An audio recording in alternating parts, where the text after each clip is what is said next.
नमस्कार, मी अरविंद जाधव. तेजपूर न्यूजच्या prime time बातमीपत्रात आपले स्वागत आहे. पाहूया आजच्या ठळक घडामोडी.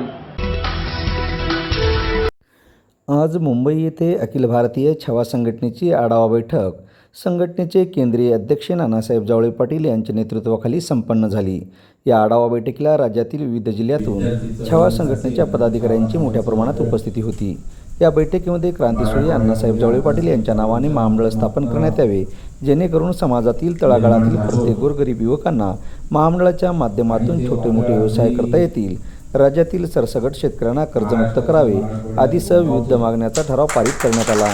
यावेळी भीमराव मराठे, आमदार प्रवीण दरेकर यांच्यासह अनेक मान्यवर मंडळींची व्यासपीठावर उपस्थिती होती. ही राज्यस्तरीय बैठक मोठ्या उत्साहात पार पडली. यावेळी अखिल भारतीय छावा संघटनेचे केंद्रीय अध्यक्ष नानासाहेब जावळे पाटील यांनी तसेच आमदार प्रवीण दरेकर व भीमराव मराठे यांनी आपले मनोगत व्यक्त केले.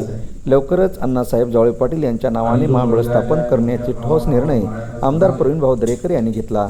तसेच राज्यातील शेतकऱ्यांना सरसकट कर्जमुक्ती आदीसह विविध मागण्या यावेळी करण्यात आल्या. यावेळी राज्यातील छावा संघटनेच्या पदाधिकाऱ्यांची मोठ्या प्रमाणात उपस्थिती होती. तसेच छावा संघटनेच्या प्रदेश कार्याध्यक्षपदी मच्छिंद्रभाऊ चिंचोळे यांची नियुक्ती देखील करण्यात आली. या कार्यक्रमस्थळी त्यांना संघटनेचे केंद्रीय अध्यक्ष नानासाहेब जावळे पाटील यांच्या हस्ते नियुक्तीपत्र देण्यात आले. आणि मराठा समाजाच्या आरक्षणासाठी जिथे जिथे त्या ठिकाणी मदत लागेल तिथे मी पडद्यावर कधी चौकोगिरी करायला आलो नाही. या सगळ्या आंदोलनात मागून जी ताकद लागते, प्रामाणिक मदत लागते, ती देण्याचं काम या ठिकाणी केलं. एसटीचं आंदोलन असो, शेतकऱ्यांचं आंदोलन असो किंवा मराठा छावा संघटनेचा मराठ्यांचे क्रांतीसूर्य अण्णासाहेब जावळे पाटलांचा महाराष्ट्राची कुलस्वामिनी आई तुळजाभवानी, हिंदवी स्वराज्याचे संस्थापक छत्रपती शिवराय, धर्मवीर शंभूराजे आणि क्रांतीसूर्य अण्णासाहेब जावळे पाटील यांना मानाचा मुलगा. आज या ठिकाणी अखिल भारतीय छावा संघटना महाराष्ट्र आढावा बैठक मुंबई या ठिकाणी आपण आयोजित केलेली आहे.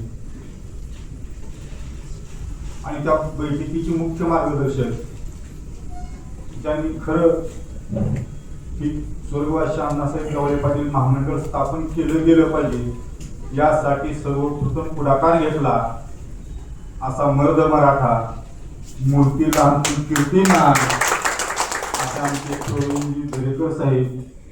खरं तर हा महामंडळाचा विषय मार्गी लावण्यासाठी एक मर्दानी ताकद लागते, शक्याचं हे काम नाही. आणि हा पुढाकार दरेकर साहेबांनी घेतला त्याबद्दल आपल्या सर्वांच्या वतीनं आणि या बैठकीसाठी खऱ्या अर्थानं जे क्रांतीसूर्य अण्णासाहेब जावळे पाटलांनी खेड्यापाड्यापर्यंत जे समाजाला न्याय देण्यासाठी जे असंख्य छावे तयार केले, या बैठकीसाठी उपस्थित राहिले सर्व जिल्हाध्यक्ष, तालुकाध्यक्ष,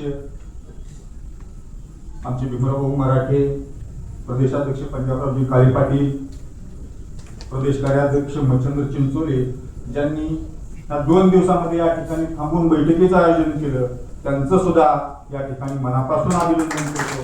या ठिकाणी आमच्या महिला आघाडीच्या सुद्धा बऱ्याच महिला आलेल्या आहेत, त्यांचं सुद्धा फार मोठं चांगलं काम आहे. जिथे जिथे गरज महिलावर पडते त्या ठिकाणी धावून जाण्याचं काम या रणरागिणी करत असतात, म्हणून त्यांचं सुद्धा या ठिकाणी मनापासून अभिनंदन. आमचे ठोक मोर्चाचे समन्वय ज्यांनी ठोक भूमिका स्पष्टपणाने बोलत असतात अशा आमचे केरे पाटील सुद्धा या ठिकाणी आहेत. आमची बापू कोल्हे आहे, त्या सर्वांचं दाते पाटील जे अभ्यासक आहेत, आता त्यांचं भाषण ऐकायला आपण थोडा आवाज लहान आहे कळत नाही, परंतु ते हुशार एकदम त्याच्यामधला अभ्यास पूर्ण ते बोलत असतात. त्यांचं कधी तर आपण ऐकू, त्यांचं सुद्धा या ठिकाणी खूप खूप अभिनंदन. खरं तर ही बैठक घेण्याचं कारण असं होतं की ज्या वेळेस या अखिल भारतीय छावा संघटनेची क्रांतीसूर्य अण्णासाहेब जावळे पाटलांनी स्थापना केली, त्याची ज्योत पेटवली आणि आज या महाराष्ट्रामध्ये असंख्य छावे, त्याचं इतकं मोठं झाड आणि रोपटं तयार झालेलं आहे.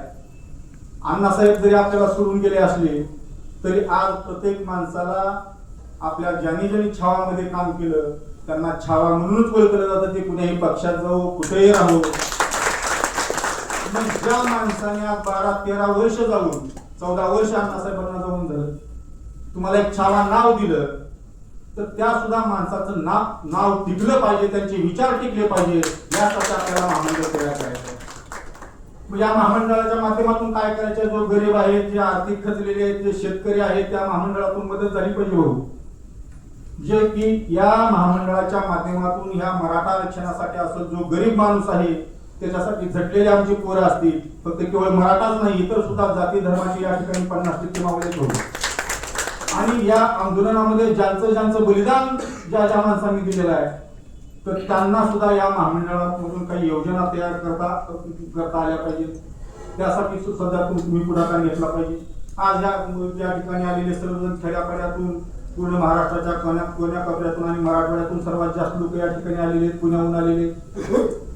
सर्वांची एक मागणी आहे की हे महामंडळ झालं पाहिजे.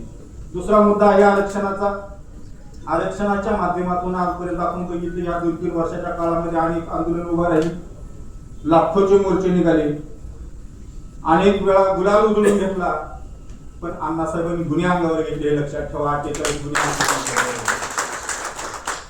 फक्त आरक्षण मिळालं म्हणायचं, उपोषण बसायचं, म्हणजे महात्मा गांधीला सुद्धा मागे पाडण्याचं काम काही हरामखोरांनी केलेलं आहे आणि समाजाला फसवण्याचं काम केलेलं आहे. म्हणून किती वेळा तुम्ही समाजाला फसवणार. आज कुठलंच आपल्याला कळत नाही की मराठा समाजाला ओबीसी मधून आरक्षण आहे का, कुणबी मधून आहे का, ईडब्ल्यूएस मधून आहे का, कुठलंही नाही. फक्त लाखोचे प्रमाणपत्र वाटले जातात, परंतु एकाहीची व्हॅलिडिटी आजपर्यंत होत नाही. लातूर असेल, धाराशिव असेल किंवा आसपासचे जिल्हे असतील, बोटावर म्हणजे काही प्रमाणामध्ये व्हॅलिडिटी आहे. म्हणून मुख्य मुद्दा तर आरक्षण आहेच, परंतु ही जी समाजाचं दिशाहीन आंदोलन चाललेली आहे, समाजाला जी फसवण्याचं काम चाललेलं आहे, आज समाज भांबावून गेलेला आहे, दिशाहीन झालेला आहे, त्यांना मार्गदर्शन कुणी करणार नाही. म्हणून आपण भाऊंना यावेळेस मार्गदर्शन आपल्याला करावं. पुढे आपल्याला पुढचा मार्ग कुण्या दिशेने आपल्याला जायचा हे कळालं पाहिजे, यासाठी आज भाऊ मार्गदर्शन बोलणार. दुसरा विषय आहे की भाऊ, आपण आपल्या बँकेच्या माध्यमातून अनेक लोकांना कर्ज दिलं, रिक्षा घेते, कुणी काही टॅक्सी घेते, ही योजना आपण राबवली. तर केवळ मुंबईपुरतीची मर्यादित न ठेवता आपण महाराष्ट्रामध्ये अनेक मराठवाड्यामधला काही भाग असेल, मोठमोठे शहर असतील, त्या भागामध्ये सुद्धा आपण ही योजना चालू केली पाहिजे. ती योजना आपण लागू केली आणि सक्षमपणे राबवली, त्याबद्दल सुद्धा भाऊ मी तुमचं अभिनंदन या ठिकाणी करतो.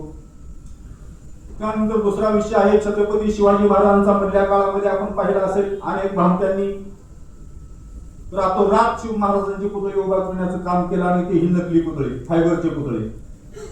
खरं तर महाराजांचं स्मारक पुतळे उभा झाले पाहिजेत, हा महाराष्ट्राचा स्वाभिमान आहे. ज्या माणसाने आपल्याला सूर्य दाखवला, ज्यांनी सह्याद्रीच्या शिखरावर म्हणजे आपला भगवा झेंडा फडकवला, त्या माणसाचे स्मारक, त्या छत्रपतींचे स्मारक झाला पाहिजे.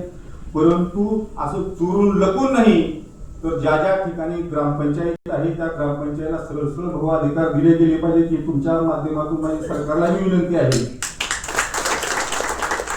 की पुतळे घेण्यासाठी अनेक अडचणी येतात.